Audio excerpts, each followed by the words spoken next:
Back in 1925, a movie company came to the streets of Newhall to make a Western movie. The movie was called Code of the West. It was directed by one J.P. McGowan, and it starred somebody named Bob Custer, and it isn't very good. In fact, we wouldn't be watching it today if it weren't for the backgrounds. For the dusty streets and the wooden clapboard buildings the movie plays against show us Newhall, California as it was back when the tiny town was just 50 years old. Newhall had the authentic look of old western streets back then, and this movie looks like it didn't have a very big budget and couldn't afford to shoot on a back lot. That's probably why our small town was chosen. But we'll go into that more later.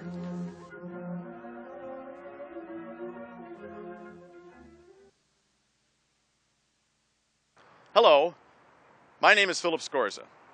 For years I was the photo curator for the Santa Clarita Valley Historical Society. What we're going to do now is match old photographs and this movie against what we see today. We'll try to pinpoint a few locations and tell a story or two along the way. Newhall and the surrounding area have been used as a backdrop for so many movies that nobody really knows how many have been shot here. Silent movie stars such as Tom Mix, Harry Carey, and of course William S. Hart all used our town as a backdrop.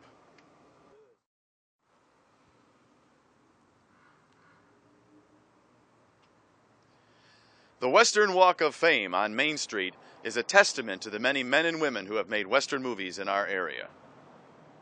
Most of the action takes place around the old Newhall train station. It stood on the exact spot today's train station stands on. Early photographs show a typical Southern Pacific train station with tracks running along either side of it.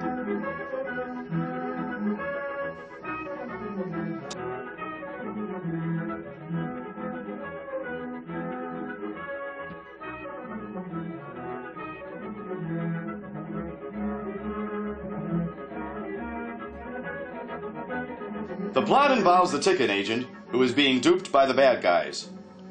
If you watch this man for long, you'll see why he is easily duped. Hey buddy, have a drink?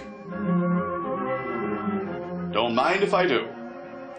His daughter, Phyllis, who dresses as though she were in the 1920s, takes over for him at the train station whenever he goes off on a bender, which is several times in the movie. We should note here that the men in this movie all dress as though they were in the Old West, while the women in the movie dress like flappers out of the 1920s. Either wardrobe only existed for the men, or maybe all the actors had to bring their own clothes, and the women didn't have any Western wear to wear.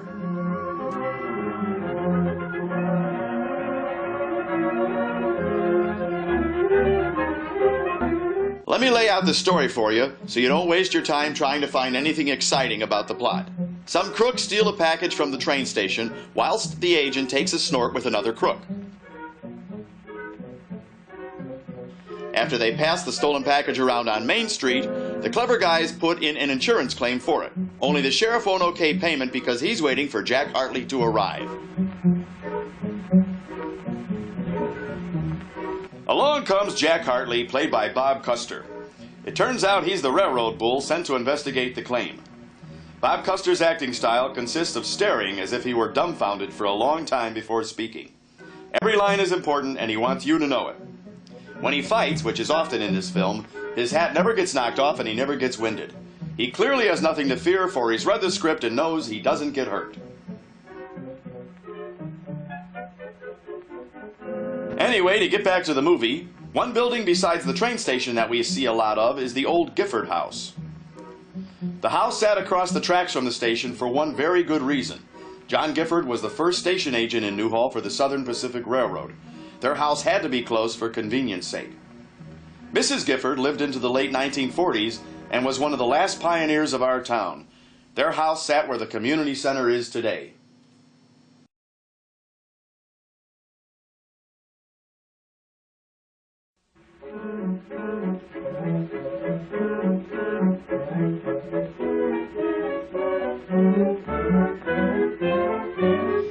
When not at the train station, they filmed up and down Main Street, or Spruce Street as it was called then. It's the Old West, and that's the sheriff talking to Jack Hartley when the station agent walks up and the three connive to catch the bad guys. Watch what happens as the agent starts away. That's a car passing in the background. But cars weren't invented yet. Watch it again. I guess they couldn't afford to close the street off.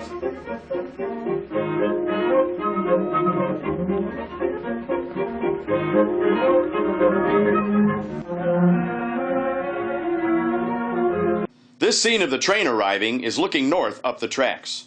On the right, across the tracks, there's a fairly large two-storied house. Here's a closer look at the house on the far right. We slow the film down so you can see the house in the background and the bully grabbing the station agent and pulling him back. We've got some photographs of this house, all taken from that hill you see over the bully's shoulder. Here's what it looks like from there. Downtown Newhall taken around 1900. That's the train station you see just above the roof of the house.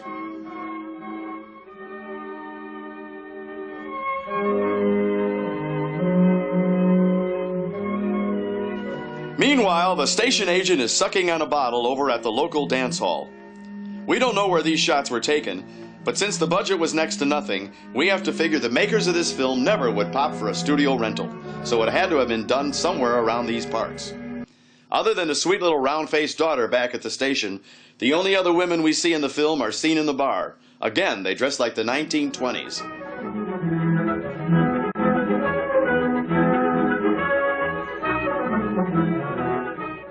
As soon as the station agent leaves the dance hall, he is accosted by one of the toughs right here on our very own Spruce Street. While he gets the life choked out of him, take note of the buildings in the background. This is Newhall, 1925. In this shot, we see the Bank of America building in the background on the left. It's one of the few brick buildings on the street. Next to that is the old Campton's General Store. Here are a couple of photos of it. You can see it's had several remodelings over the years.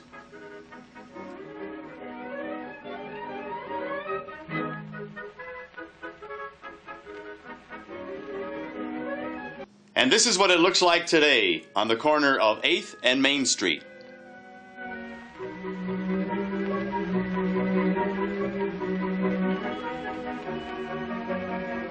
They hung a sheriff's sign on a building around where today's Rendezvous Bar is at 8th and Railroad Avenue. That's our two-story house in the background again. And this is what it looks like today at Railroad Avenue and 8th Street. So far as the story goes, this is where our hero and the sheriff finally plot to catch the crooks in the act of stealing another package addressed to them. By the way, that's a southbound freight pulling uphill in the background, heading for the Newhall Railroad Tunnel.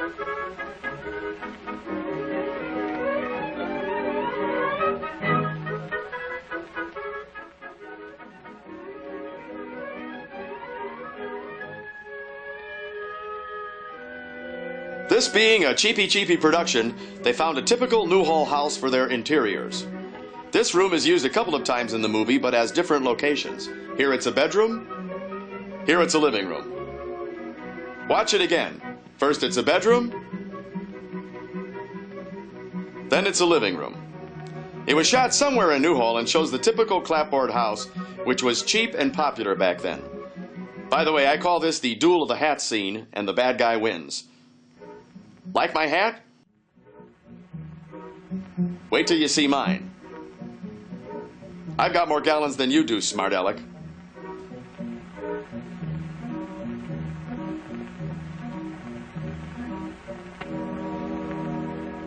The unusual-looking building in the background was at one time the Soledad Hotel and Cafe. It's the only one like it on Spruce Street, with its two-tone cinder block walls. Here's a picture of it taken during the July 4th parade in 1940. That's World War I veteran Charles Kingsbury riding his favorite horse and showing the colors. Here's another shot of it. We're looking south down Main Street, or Old San Fernando Road.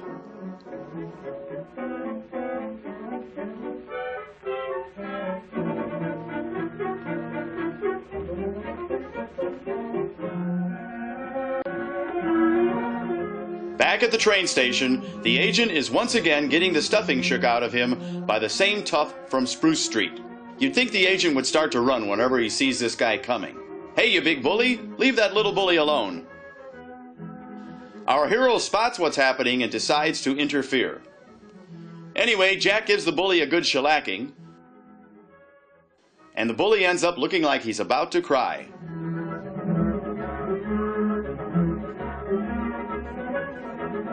Meantime, Jack Hartley decides he is single-handedly going to close down the dance hall, but first he has to fight every bad guy in town. Here he is, taking on all comers. After driving everyone off, Jack trashes the place, busting up the liquor supply.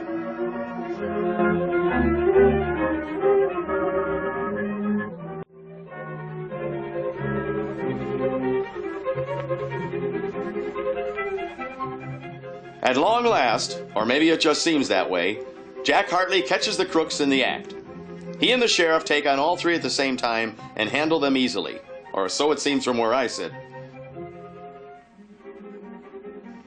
These fights don't look like they were choreographed like today's movie fights. These guys just beat on each other until someone yells, "Stop!"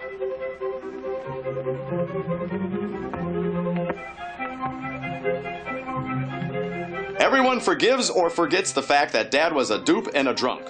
He even gets to shoot the gun off accidentally for comic effect. Of course, the young couple have eyes for each other.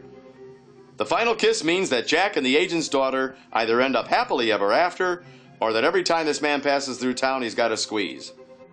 All's well that ends well. I'm Philip Scorza, and this has been Code of the West.